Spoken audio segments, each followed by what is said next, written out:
maladie. Donc, hernie pena, les communes à niveau mokodo qui est sick. Donc, on a une possibilité donc, on a l'ouki, les sungi.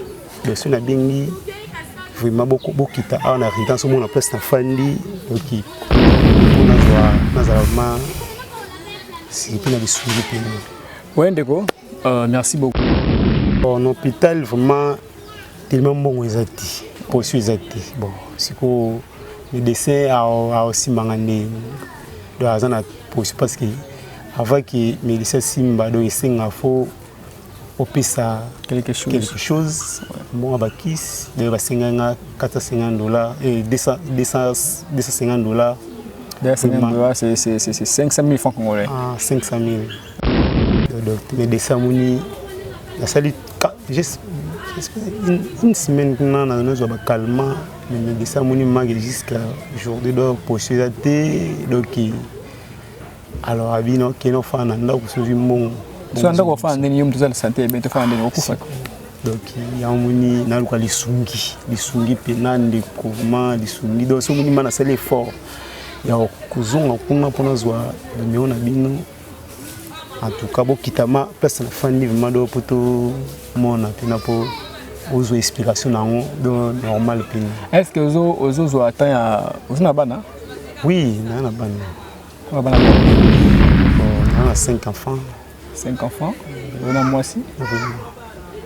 Moi c'est pas azo bon, je sais pas comment je peux dire par ça. Moi si a na tante yazo bunda oluka emoko abimi. Vous en avez la caméra, vous avez quelque chose bien, vous en avez nyonso na habité. Bon, normalement, naza ina montamo boye nazaki nango naki ko yango de permettre ngana koma na hôpital wana pe mais ça m'a dérangé, ça m'a dérangé malade. En conditions de vie différentes. Tu vois, il y a des gens, bon, c'est là. Il y a des gens aussi, côté Bafandi, bah, ça fait bien, bah, c'est pas de souffrir. Parce qu'on a l'osso, on a quoi? Il faut payer qui a lobby. Les câbles, na foufou. Oh, les candengini. Ah, bon, on n'a pas sur le lieu, on va être là. So, Zangilo, ça. Ma très cher, c'est internaute au Zapandeko, na Chipa Serim Bokasika, Bandeko attaqué émission.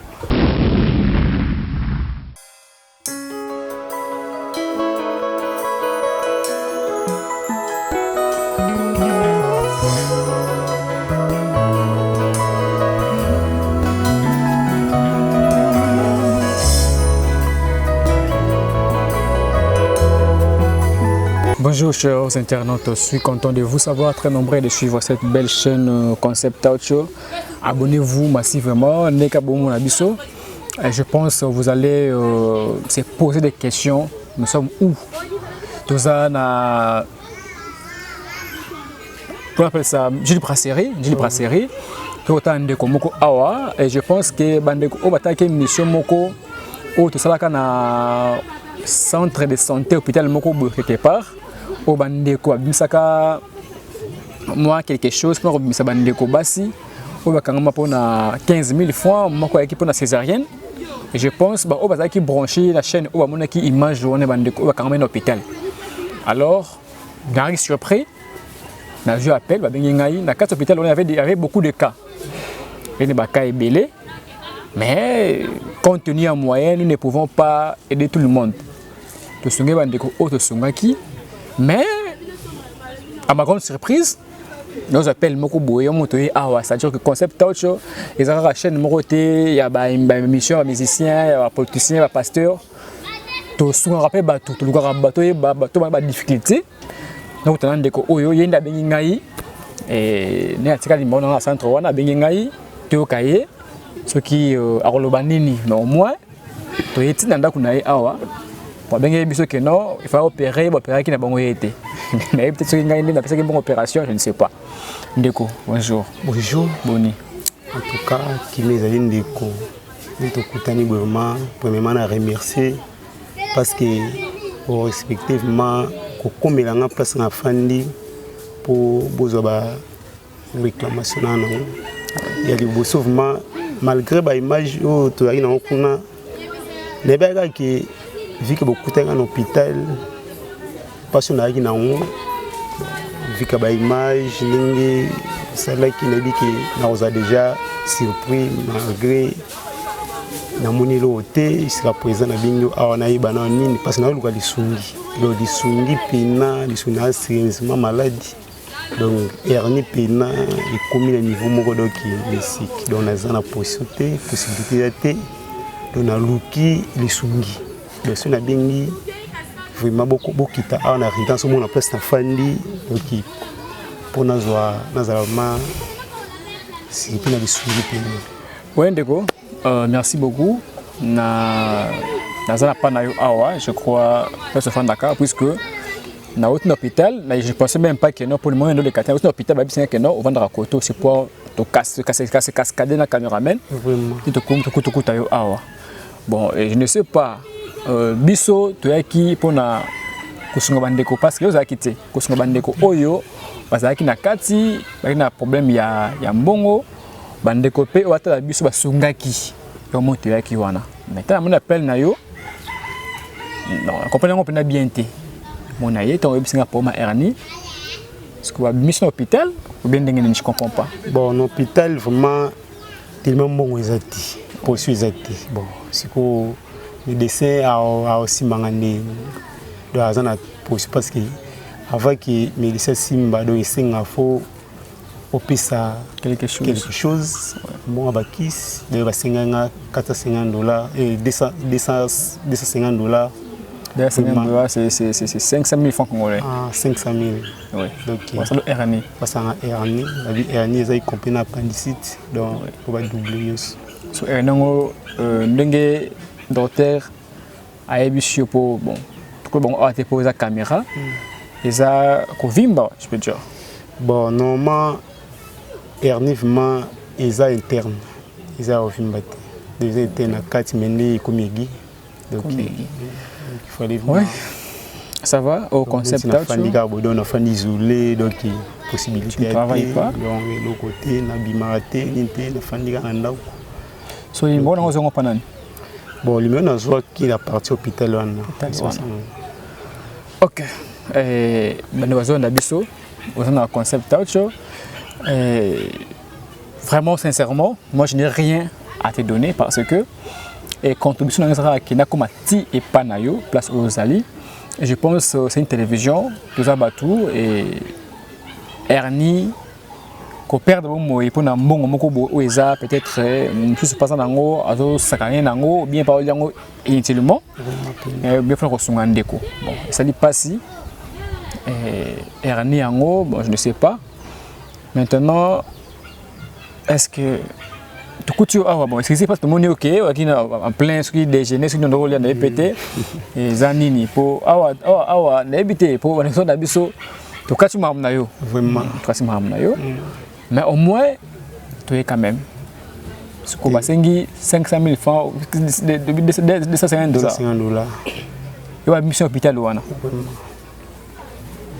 donc mais des samoni la salle juste une semaine qu'on a nous avons calmement mais des samoni mag jusqu'à aujourd'hui donc possibilité donc alors abino qui nous fait nanda ko so mon so nanda ko fa ndeni yum tuzala santé ben to fa ndeni okufa donc yamuni na luka lisungi pena ndeko ma lisungi donc so muni mana sala effort ya kuzonga kuna pona zwa meona bino. En tout cas, bon, kitama place na fandi vraiment do poto mona pena po ozo explication na normal pena. Est-ce que ozo attend ya ozo na bana? Oui, na bana. Quoi bana combien? Bon, on a 5 enfants. 5 enfants? On a moi aussi. Moi c'est pas azo bon, je sais pas comment je peux dire par ça. Moi si a na tante yazo bunda oluka emoko abimi. Ateka rani. Bon, moi c'était ka Nunda na marché de Mona Sewana. Je veux bien na marché na Sewana place Bokité Léon. Tra Nunda wana. C'est compliqué. Mais Nayoki et Moni je manque à Dieu. Vraiment, je m'en dis ça fait très mal. Mais est-ce que malgré santé nayo, parce que biso to yaki na hôpital wana, bon, na évité parce que bandeko o bazaki wana et qui bandeko bazaki enregistré, c'est-à-dire que bandeko oyo et c'est que to sunga bango babima, et on me sunga ki ba kendaki. Mais docteur a expliqué biso que ba kam so ezali. On a tenté parce que tout ça qui autre que ça là. Maintenant le bengi ngai o ebisi ngai ki aussi pas docteur wana ngai, mais sincèrement parlant, sincèrement pour être franc avec toi, bandeko ba sunga ki bandeko wana izaki ngai te. Kingaite et cameraman te, mais aki bandeko oyo ya mawa, ça veut dire que tu dois battre, il y a des gens aussi qui se soucient des gens. Bangonde mutu ba sunga ki bandeko wana ngai bandeko pas parce que balinga ki te autant comme la télévision parce que les gens qui aident dans le silence bangonde batindaki mokina bango et topesaki mais aki bisoté ezaki cameraman te qui battu batindaki biso mone keno to yaki wana metongo bengi ngai bon to za ba congolais to ba kenois na yeti awa c'est très loin pour na kuta nayo na l'équipe hôpital na awa na mona yo bon ça va je pense que bandeko bazo na biso o muteme ko tuta au 500 000 francs pas le RNI vraiment 500 000 c'est $250 $50 ce que yo mo besoin combien parce que et la charité, comment on appelle ça? Je veux dire quoi? C'est pas marqué ce que je veux dire. Alors que avant Basungayo, tu dois avoir un pas. Hein? Est-ce que vous avez la caméra, vous avez quelque chose? Bien, vous avez un on est évité. Bon, normalement, nous avons mon tamon boy, nous avons il y a des permettre qui ngana comme na hôpital wana pour na meteli visite calma ba senga visite ba constater que na hernie disco na zamo ba calma et permettre pour na ndingi na fandia pesa na moi kimia moi somme na ina ontina zo fanda roulia eloko été donc en tout cas na sous l'autorité parce que nous on nga awa que ça ba eso ba fait des faits oui des faits du soit donc tina fandia donc il film ça biso parce que tout ça pas timing était mais aujourd'hui au lieu de que ozolia passe mais tout le monde il y a à manger hein tout le monde il y a mais ozo bomba non laisse ça chakuna eza mama nayo mama nayo ozolia te pour amener ça na mpande bado yaki na mone vandi wana sani wana normalement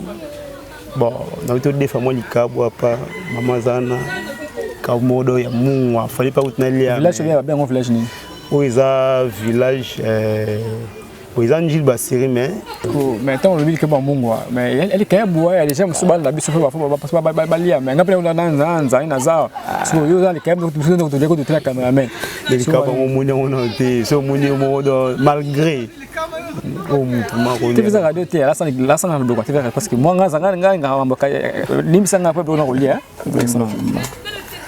talika modo ki utna soni pona bimisa modo ki mais talaka doki c'est ça que tu manges oui pas de problème donc c'est ça la musique donc tu manges ça oui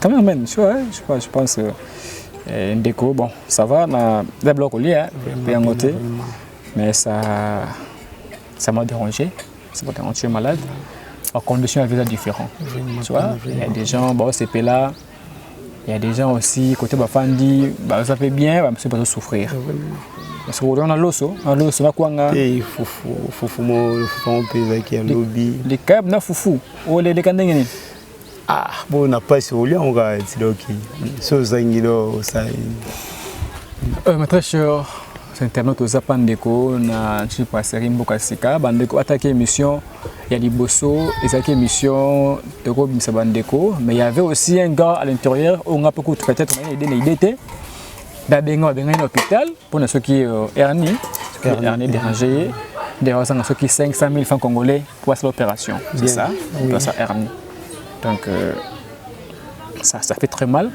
comme on a babé on sous Mais le soupe, c'est ça, parce que tu es malade. Comment le blanc, il n'a foufou, quoi avec foufou? Foufou. Foufou. Gaza, tu as la banque, moi je vais voir. Je vais voir, là, je vais voir. Là, ça, dans la carte, parce que. Foufou paysan de l'hôtel, de lobby. Vous êtes à lobby. Oh, ça, c'est on mange. C'est ça, c'est que je mange. Ça? C'est oui. C'est compliqué. Tu manges ça avec ça? Oui. C'est compliqué. C'est compliqué. C'est compliqué. Bon, bah, bloquons non, parce que ça fait très mal. Ça fait très mal comme on a une image à bouiller. Vraiment. Déco.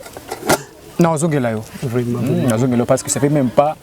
Na moni ka rappel les côtés ne bagité mutu na makolo. Rappel yango. Mais na moni façon ozo souffrir ne ozo mona. Na qui un peu moi na mo le quoi yo. Vraiment. Mais il dit me fasse grâce, je vais retourner, je pense. Et l'union fait la force. Attends-moi 20 000, attends-moi 30 000. Vraiment. Donc ça l'effort quand il y a yeboé. Nakoya kaka. Bien.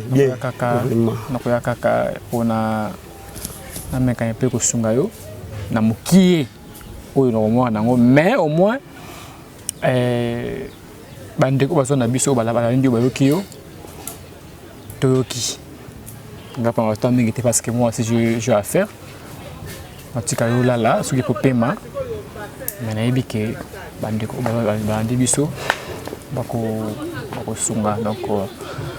nous abonner à Concept Audio. Maman a fait Milan, maman a solo. Maman a fait Milan, maman a solo. Au moins, je n'ai pas à dire. Maman a fait, je pense à mon image. Mon image n'est pas vraiment à dire. Maman a fait, tu as vu des images. Et biso to kota partout. Tu as partout. Nga to bégi biso wapi chaîne o to tchara ba moyen to kendara partout kota bandeko. C'est ça. Tu as raté que non, tu sors ba mission na bato oyo, ba bonga bato o ba na position na vie, mais tu dois passer par là, moi to comme ici awa. Pour to kota na yo, mais ça ne marche pas. Je pense que ça n'a pas évité de bandeko balandio que tu vas parler parce que le monde tout qui ça pour je me sens un peu pas mieux hein quand la image bouée ça fait très mal.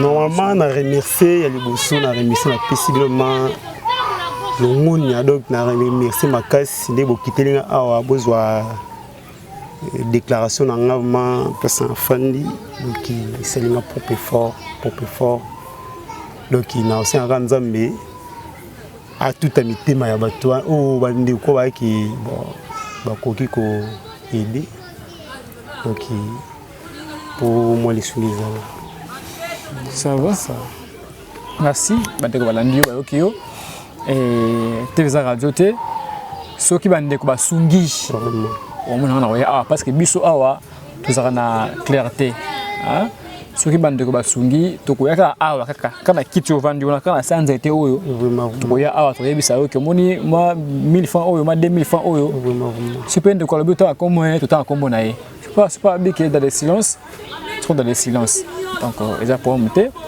na moni ngana rotika na ngayo mais au moins bakisi ozomela bakisi bon bakisi bakalma ozomela wana c'est très cher bon normalement il y a bakalma moko izama enfin izama bakalma cher donc monsieur ezana nda kwana yo servi na on a dans un premier temps na fandi boy malgré il ou izaka mutu ya ndi fallait na zaka soulagement na ya c'est opération donc calmer ça là parce que wana ndi en malika mo.